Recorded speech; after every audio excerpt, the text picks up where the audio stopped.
visit with you and express my views. Thank you very much.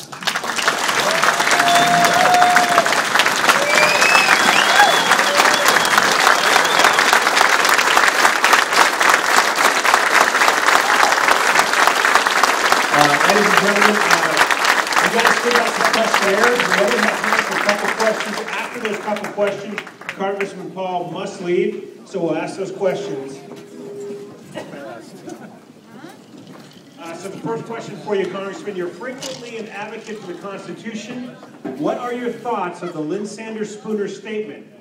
But whether the Constitution really be one thing or another, this much is certain, that it is either authorized such a government, or as we have had, or has been powerless to prevent it. In either case, it is unfit to exist.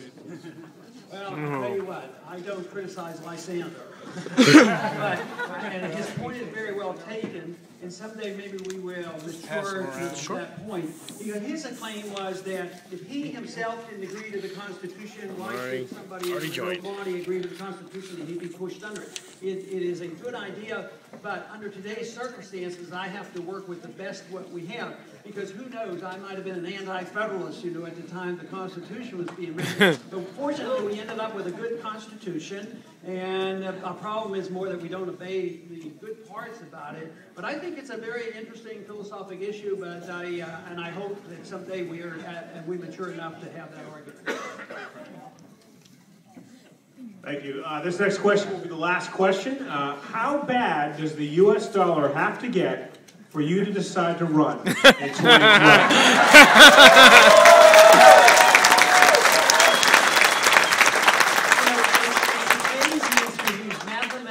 To quantify everything. Austrians believe we know transit, we don't know timing. But if, no, I better not. I was going to suggest that the price of bread has to be such and such. Who knows, it might do that in 6 months or something, or quickly.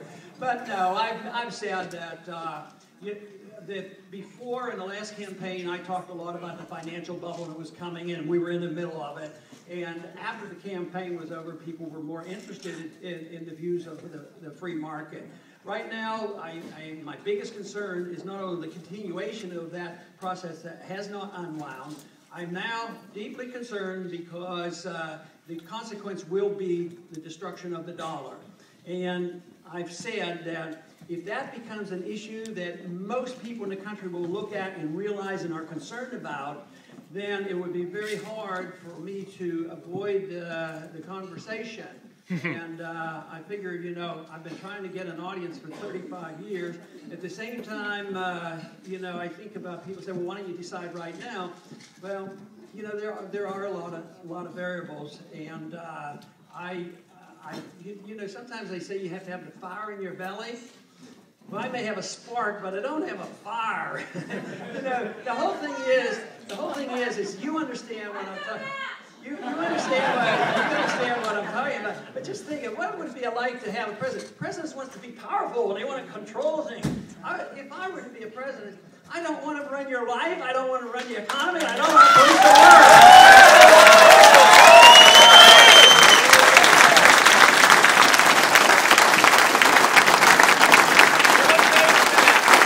the Congressman Paul.